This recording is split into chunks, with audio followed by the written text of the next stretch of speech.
Of all the parts of our life we want to work well, perhaps the most important is lifestyle. Mr. Schoaf gave me one of his strongest concepts when he said, "Don't just learn how to earn, learn how to live." And that's what lifestyle is all about, learning how to live. Here's one of the great challenges of life: being happy with what you have while in pursuit of what you want. I have found it a practice well worth exercising with skill. Now consider this. Some people have plenty of beautiful things filling their days, but they get little happiness from them. Some people have money, but they have trouble finding joy in their lives. Imagine a father wads up a $5 bill and throws it at his son, saying, "Here, if you need the darn stuff that bad, take it." Same money, poor style. And remember, it's not the amount that counts. It's the style that counts. Mr. Schoaf taught me lifestyle in those early days, starting with small amounts. He said, imagine that you're getting your shoes shined, and the shoe shine boy has done a fabulous job. You have one of the world's all-time great shines, so you pay him for the shine. Now you consider from the change in your hand what kind of tip to give him. And the question pops into your mind, shall I give him 1 quarter or 2 quarters for my neat shine? Mr. Schoaf said, if 2 amounts for a tip ever come to your mind, always go for the higher amount. He said, become a 2-quarter person. I said, what difference would that make, 1 quarter or 2 quarters? He said, all the difference in the world. If you said, well, I'll just give him 1 quarter, that will affect you for the rest of the day. You will start feeling bad.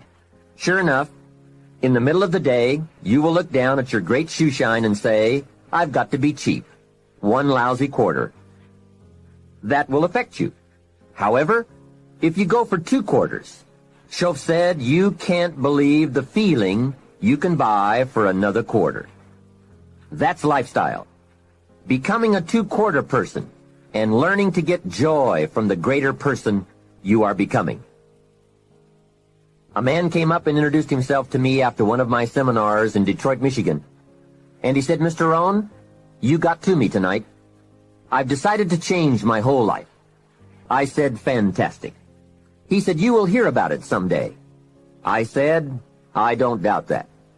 Sure enough, a few months later I was back in Detroit for another lecture. And this same man walked up and said, Mr. Rohn, do you remember me? I said, I do.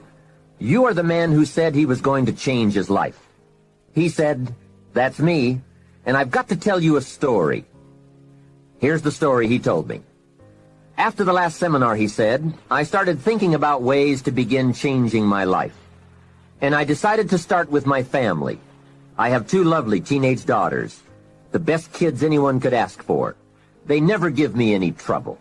However, I've always given them a hard time, especially as teenagers.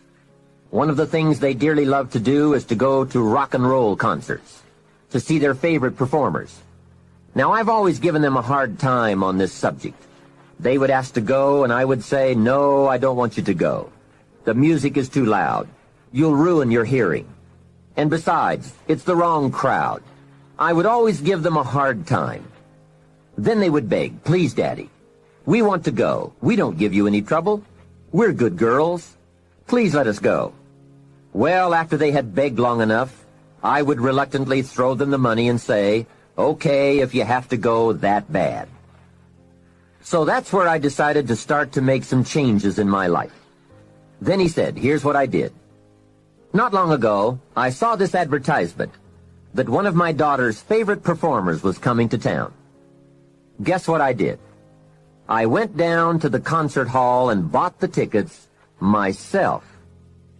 Later that day, when I saw my girls, I handed them this envelope and said, daughters of mine, you may not believe this, but inside this envelope are your tickets to the concert that's coming to town. I knew it was one of their favorites. They could not believe it. Then I told them one more thing. I said, begging days are over. Now my girls really couldn't believe it. Finally, I made them promise not to open the envelope till they got to the concert, and they agreed. Now comes concert time. When they arrive, they open the envelope and hand the tickets to the usher. He says, "Follow me." And he starts down front. They say, "Wait a minute. Something must be wrong." The usher looks at the tickets and says, "Nothing is wrong. Follow me." They walk down front, 10th row, center. Now the girls really cannot believe it. He said, "I stayed up a little late that night, and sure enough, around midnight, my daughters came bursting through the front door.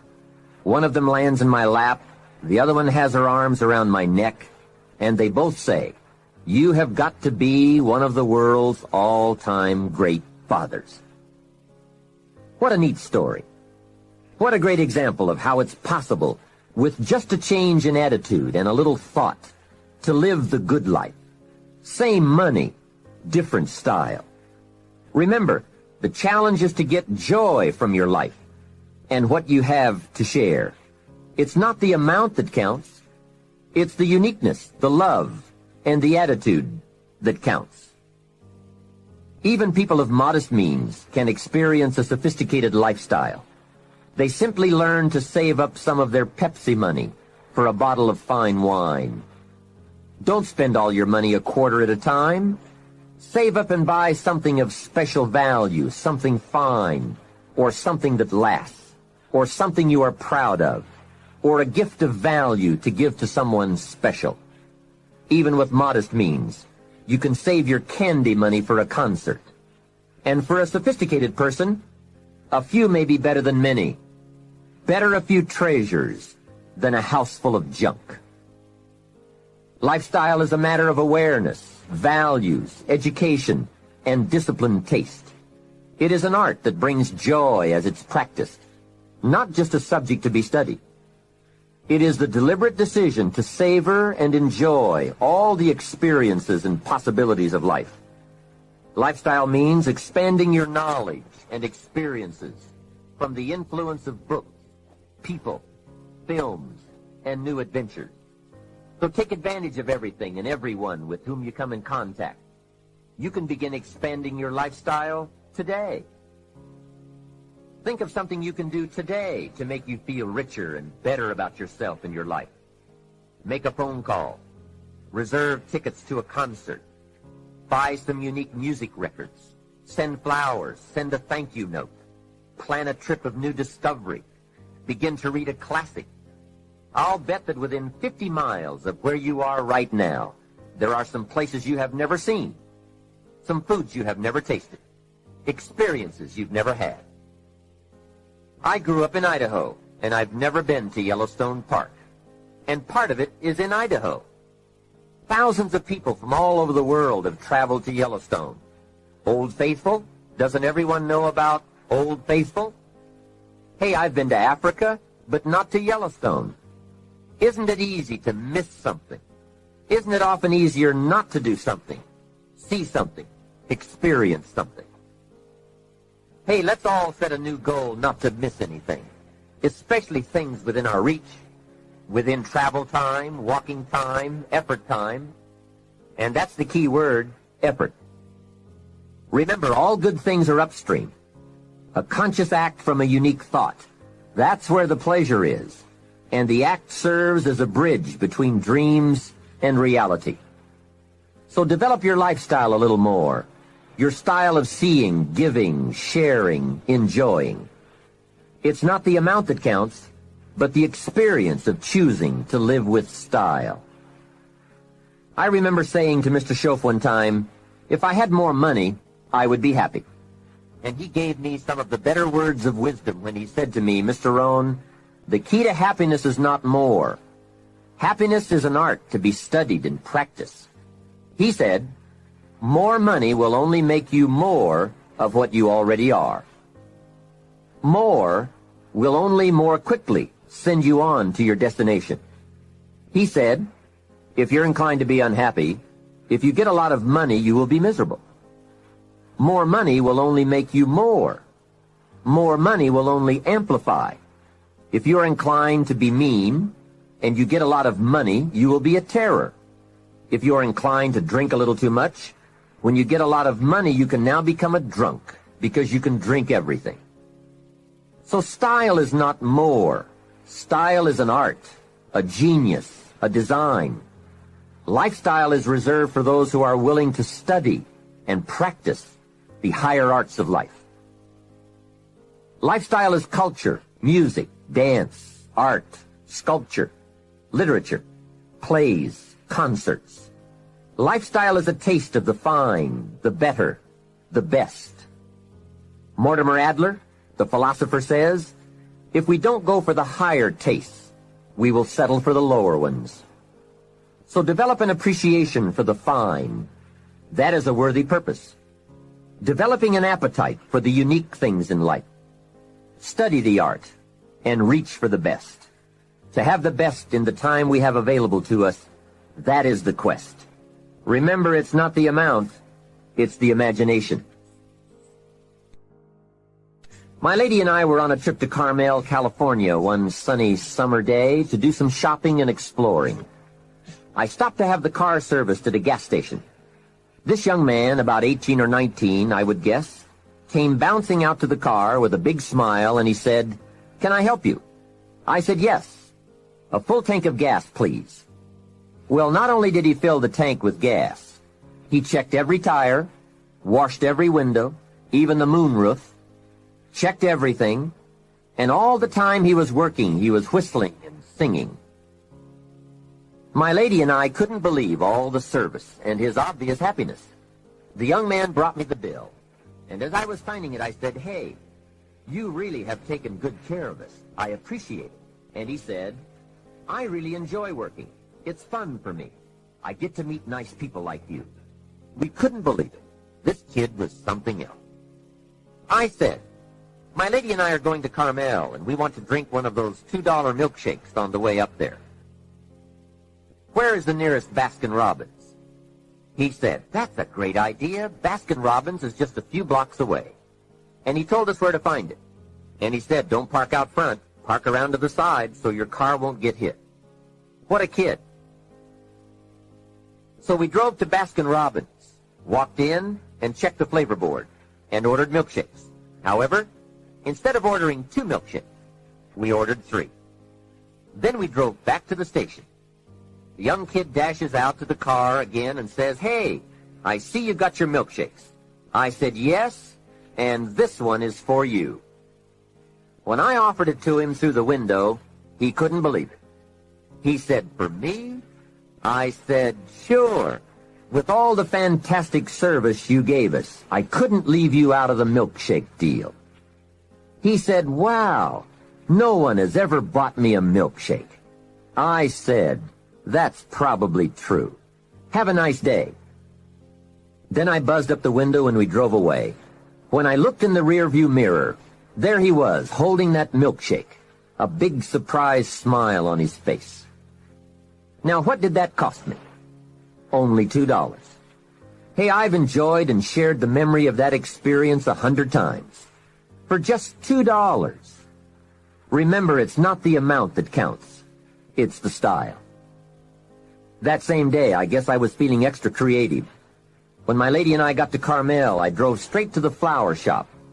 We walked inside, and I said to the florist, "I need a long stem red rose for my lady to carry while we go shopping around Carmel." She was some impressed. The florist said, "Well, we sell them by the dozen." I said, "I don't need a dozen. I just need one." He said, "That'll cost you a couple of dollars for just one." I said, "Wonderful. There's nothing worse than a cheap rose."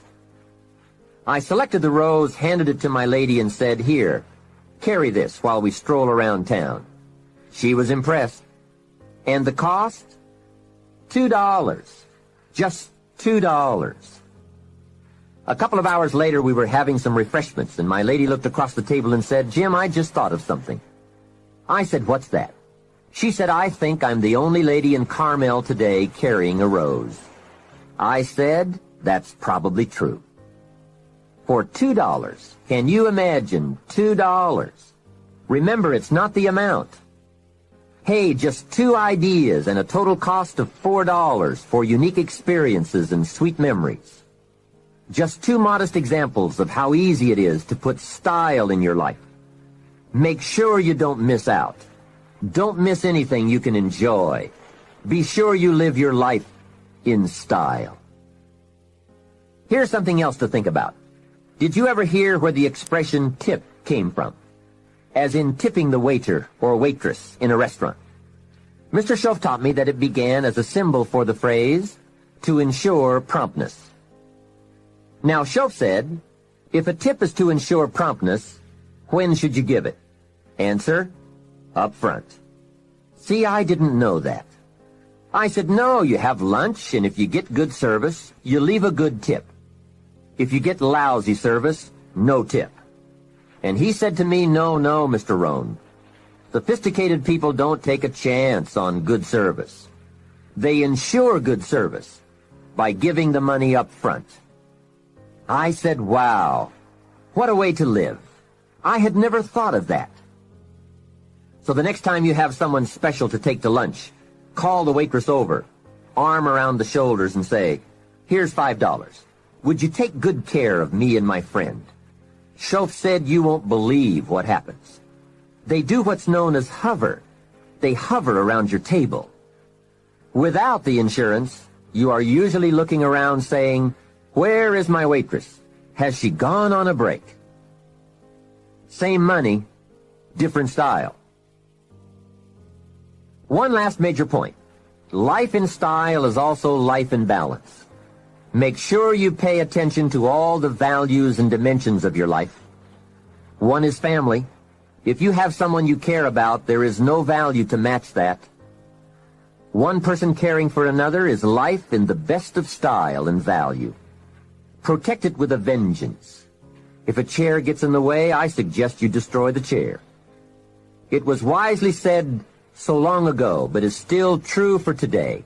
There are many treasures, but the greatest of these is love. Better to live in a tent on the beach and have a love affair than to live in a mansion by yourself. Ask me. I know. Family must be cultivated like an enterprise, like a garden. Time and effort and imagination, creativity and genius must be summoned constantly to keep it flourishing and growing. Next is friendship. A priceless value, friendship. Friends are those incredible people who know all about you and still like you. Friends are those people who are coming in when everyone else is leaving. And, as someone once suggested, be sure to make the kind of friends on your way up who will take you in on your way down. Life is a bit of both up and down, but with true friends, friends who care regardless of your circumstances, the ups are more automatic and the downs less devastating. Traveling around the world, I have made some unique friends. I've also got some strange friends. One of them is a thief. He steals, but you'd love him. He's really a neat guy, but he really does steal. Now, he's not a big thief. He's just a little thief, but he is a thief. Once in a while, someone reminds me, your friend steals. I say, I know. What can I do? I talk to him about it. He's just my thieving friend. I do have one very special friend, though. If I was stuck in a Mexican jail and accused unduly, I would call this friend. Guess why I'd call this friend? He would come and get me. Now that is a friend. Someone who would come and get you. Guess how much you would spend to get me? Right, as much as it would take. Guess how long he would try to get me out? You're right, as long as it would take. That is a friend, someone who would come and get you. Now, I also have some casual friends who would probably say, call me when you get back. I guess we all have some of those friends. But friendship is so vitally important to those in search of the good life. Make sure your friendships get the attention and the effort they deserve. Properly nourished, they will give back to you that priceless treasure of both pleasure and satisfaction called the good life. And remember, the good life is not an amount. The good life is an attitude, an act, an idea, a discovery, a search. The good life comes from lifestyle that is fully developed, regardless of your bank account. so that it provides you with a constant sense of joy in living and fuels the fires of commitment to all of the disciplines and fundamentals that make life worthwhile.